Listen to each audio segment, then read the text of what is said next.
저 증인 제가 몇 가지만 좀 여쭤보겠습니다.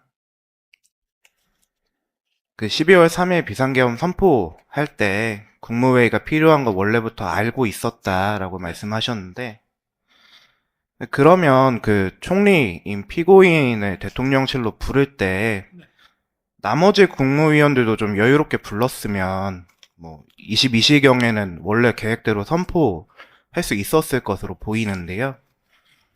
근데 그렇게 미리 부르지 않고 뭐 피고인이 온 다음에 좀 뭐 여러 가지 다른 사람들과 논의를 한 다음에 나눠서 부른 이유가 어떻게 아니, 됩니까? 아까도 이제 말씀을 드렸지만, 그거를 뭐 총리님이나 이제 얘기를 하면 총리께서도 또 아랫사람 통해서 연락을 하실 거고, 그렇기 때문에 그럴 거면 주례 국무회의 하듯이 해야 되는데, 아예. 근데 그거는 사전에 이제 비상계엄을 선포하기 전에 비상계엄 선포한다는 얘기가 나올 수가 있거든요. 왜냐하면 야심한 시간에 전부 들어간다고 할까봐. 그래서 그 국무위원들을 연락하고 대통령실에 오는 과정도 대통령실에 간다고 절대 누구한테 알리지 말고 들어오시라 하고, 대통령실에 들어오는 이 과정도 경호처를 통해서 보안 손님으로 해서 별도 문으로 해서 이렇게 들어오시게 보안 조치를 했기 때문에 그렇게 했습니다. 지금 말씀이 일단 총리를 불러서 총리를 통해서 다른 국무위원들을 부르게 하셨다는 얘기인가요? 아닙니다. 뭐 총리께서도 전화할 수 있지만 하여튼 저 한 분 한 분 다 이렇게 보안 손님으로 모시기 위해서 이렇게 따로 연락을 했습니다. 혹시 비상계엄 선포하면 네. 증인은 대통령이었고 피고인은 총리였는데 네. 서로 어떤 역할을 수행하게 됩니까? 그러니까 그 비상계엄이 사실 그 제가 누누이 얘기했지만 어떤 정무 계획이 전혀 없습니다. 어? 이후에 뭘 어떻게 할 건지에 대해서 검찰이나 뭐 특검도 조사를 많이 했지만 이 선포 후에 무슨 정무 계획 프로젝트를 가지고 한다는 거에 대해서 아무 나온 게 없고요. 다만 저는 이게 지금 국정이 완전히 마비된 상태라고 판단을 했고, 그리고 감사원장까지 이제 탄핵을 하는 마당이 됐기 때문에 이거를 좀 국민들에게 이 상황에 국가의 이런 비상 상황이고 상황의 심각성을 알려야 되는데 대국민 담화 정도로는 이게 약하다고 해서 이런 비상 조치를 한 거지. 그리고 그 와중에 선관위에서는 그 1년 전에 국정원에서 저 검토를 했는데 점검을 했는데 거기에 뭐 비밀번호도 1, 2, 3, 4, 5에 방화벽도 안 돼 있고 또 그 지금 말씀 중에 네네 그런 죄송한데 요지만 상황이었기 때문에 말씀해 주십시오. 그랬습니다. 네. 그러니까 계획이 없었다 이 계획이 말씀입니까? 없었습니다. 근데 특별히 뭐 총리와 저 사이에 뭐 업무 분담하고 할 그런 것이 전혀 계획된 게 없었어요.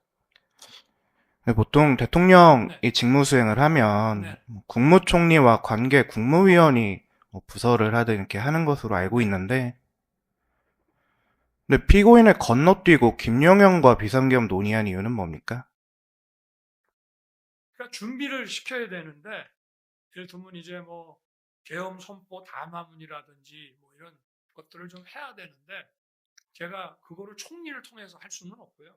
그래서 국방장관이 합참 저 근무를 많이 했기 때문에 합참 계엄과에 또 자료들이 있을 테니까 장관이 이거는 남 맡기지 말고 직접 해가지고 좀 준비를 하라고 시킨 겁니다. 총리를 통해서 할 수 없다는 이유가 어떻게 됩니까?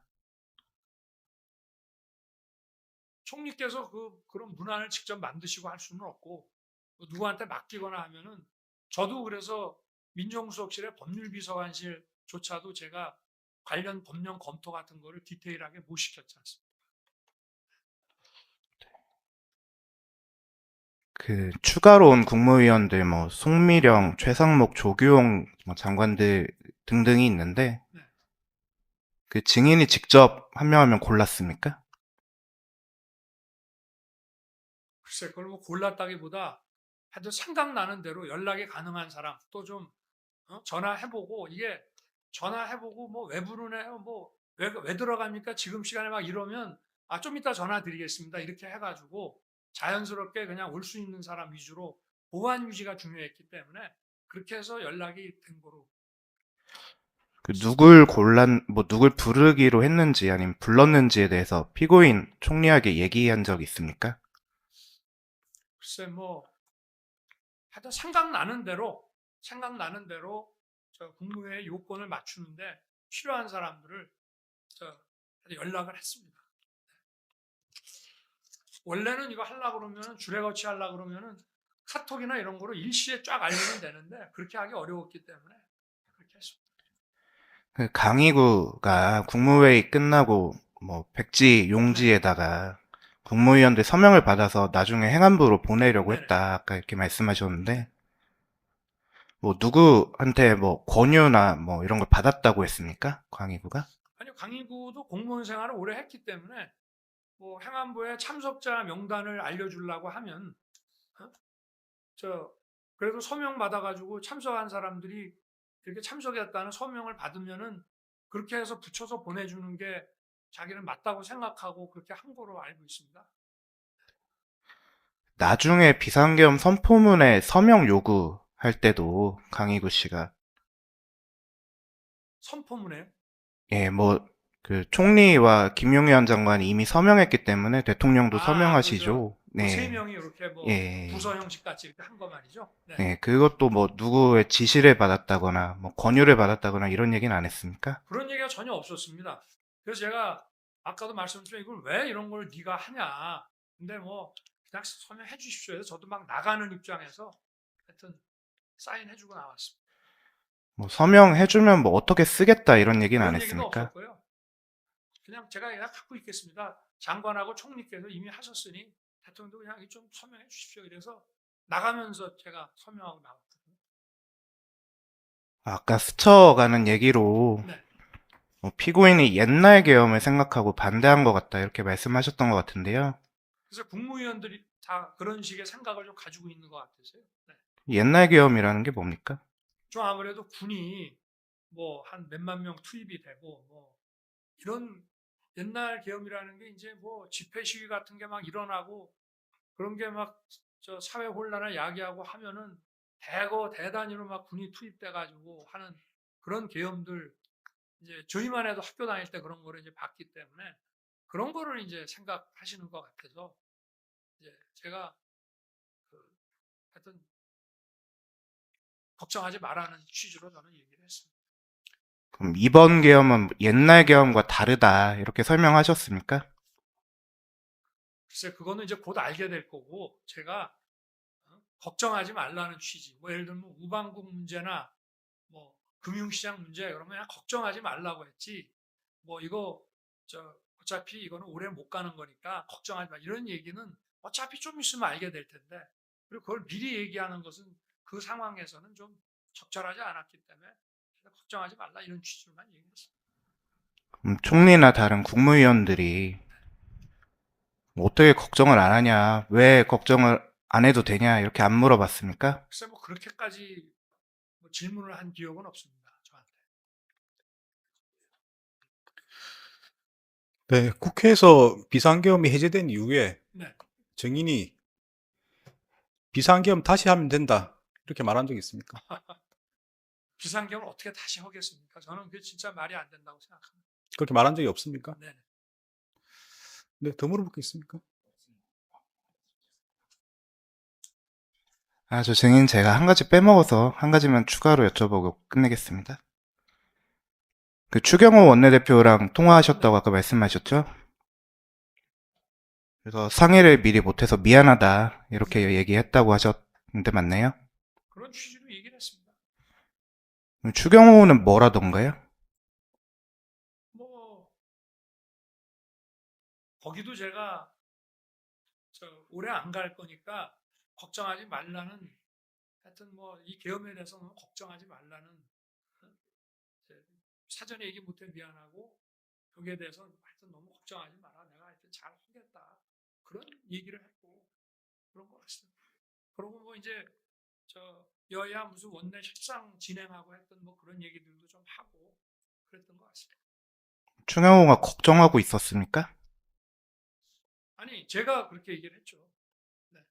이게 왜냐하면 이제 계엄이라고 하니까 또 정치인들은 또 뭐 자기들이 어떻게 되는지 뭐 이런 걱정 혹시 조금 할 수 있지 않겠습니까? 그래서 이런 얘기를 제가 한 것 같습니다.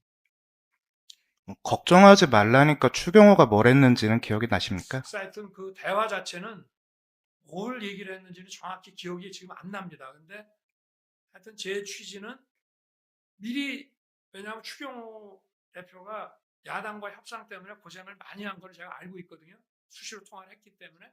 그래서 거기에 대한 제가 하여튼 미리 얘기 못해서 미안하다 하면서 뭐 대화를 좀 한 것 같습니다.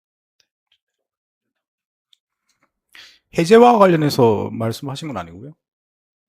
해제요? 해제 결의, 국회 비상경 해제 결의에서 말씀하신 거 아닙니까? 해제 결의는 뭐 제가 처음에 시작할 때도 장관한테 제가 말씀드린 건 네, 추경호와 네, 그렇기 통화를 때문에 할 때 추경호하고 무슨 해제 얘기를 특별히 한 거 기억은 없는데요. 기억이 없습니까? 네네, 해제 관련한 얘기는 없는 것 같습니다.